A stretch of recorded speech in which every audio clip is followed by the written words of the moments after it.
Hey guys, how's it going? When I was over to Joe's the other day, I took this one.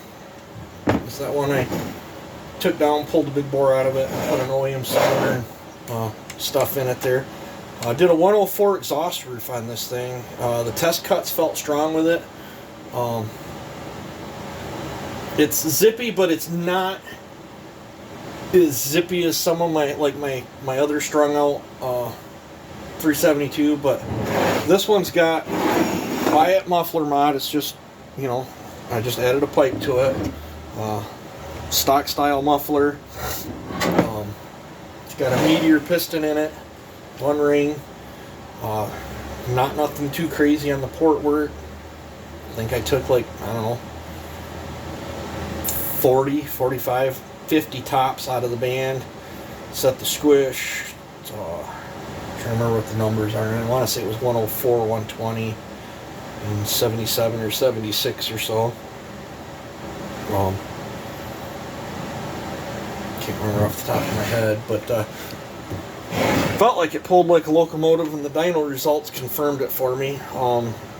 This thing, and I took it in tuned as how I was test cutting with it on the pile. We didn't even play around with tuning it on the dyno to try to get a max pull. I was just curious to see what it had.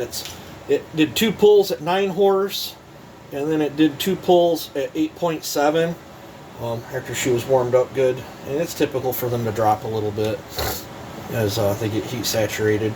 I was tickled with that, especially for such a low roof. There's so many misconceptions on how to pour a saw to do what or whatever.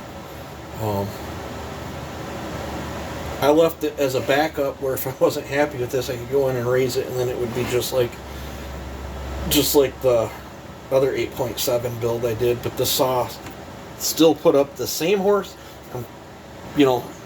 different numbers, slightly different port work. I didn't widen the exhaust on this one. I widened it just a little bit on the inside, just a scooch, and blended it in because I didn't feel like going in and having to grind out all the muffler and the spacer plate and all that. Just a real conservative, solid work saw build on this thing, and it's putting up phenomenal numbers. Now, with the lower roof, it is not stretching out there like some of my race builds, but I didn't build this for racing. I built this for long bar pulling, and this thing, it peaks out about 10.5. On the sheet that he printed off for me was one of the lower ones. This was an 8.7 peak run. I think that was the last run we did on it.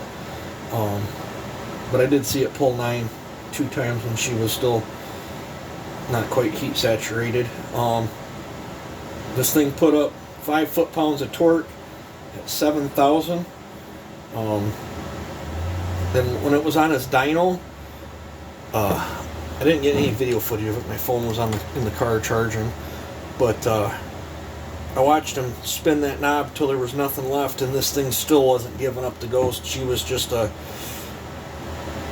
guys should have heard it motoring on that dyno. I was impressed. The thing's a locomotive. You just swore it was a 660 or something on there taking that pull. It shocked me. But I got a big, just absolutely, this thing's making, even at 5,000 RPM, it's 499, 4.99 foot-pounds of torque at 5,000 RPM. This thing, it pulls like a train. I don't know how to describe it, guys. What's a good horsepower overstock? I don't know. Say 7.5 horse. I guess if you had one that was making 7.5 horse, that would be considerably stronger than a stock one. So let's see where this thing made 7.5 horse at. 8,000 RPM. This thing made 7.5 horse, and it held over 7.5 horse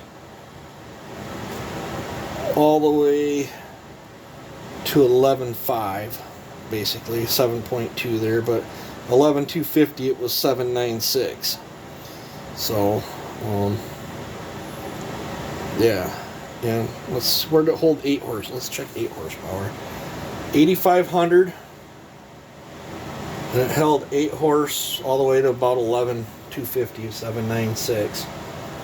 So that is a severely broad-banded saw. Like I said, its peak power come in at about 10.5. That's fast, but it's not like race saw fast, but that's screaming work saw fast. This thing, you know, I think would be an absolute hoot to, you know, throw a 32, 36 inch bar on and go out and actually have to, you know, work it all day and just slay a big monstrous tree with. This thing's, it shocked me. I was not expecting, with the port work I did, I was not expecting that kind of power. It makes me wonder if I could get more out of it if I did go in and tweak it just a little bit more. But it runs so good, I don't want to mess with it. I don't want to mess with it. I have that other one that I'm still dabbling and doodling with, and we'll just keep dabbling and doodling with that one. I think I'm going to leave this one together with it all stickered up like this. Looks kind of cool. But I thought you guys would get a kick out of it. The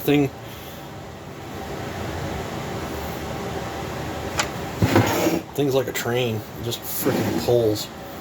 I couldn't. My jaw dropped when it was putting out that kind of power. For every day,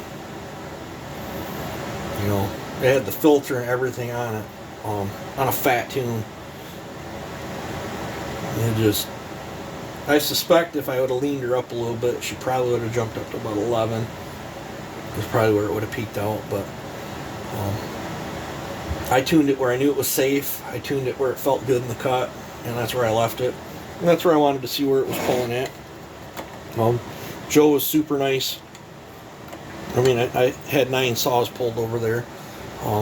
It was super nice for him just to fit me in and get in there, so I didn't want to waste this whole day of me sitting there trying to tune it on the dyno to try to get maximum effort on the dyno. I was just curious to see where these saws were sitting at with the tunes that I did out in the backyard, and we just pulled them there and called it good.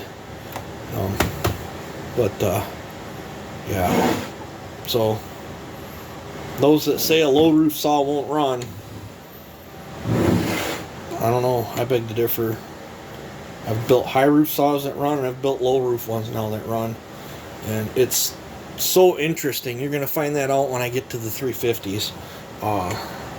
It's so interesting to have two totally different, same model saws with the same similar stuff in them, and to do two totally different things and to see the results. It's really cool to watch. And it's pretty interesting. But let me know what you guys think of this. I'll have to think of a name for it.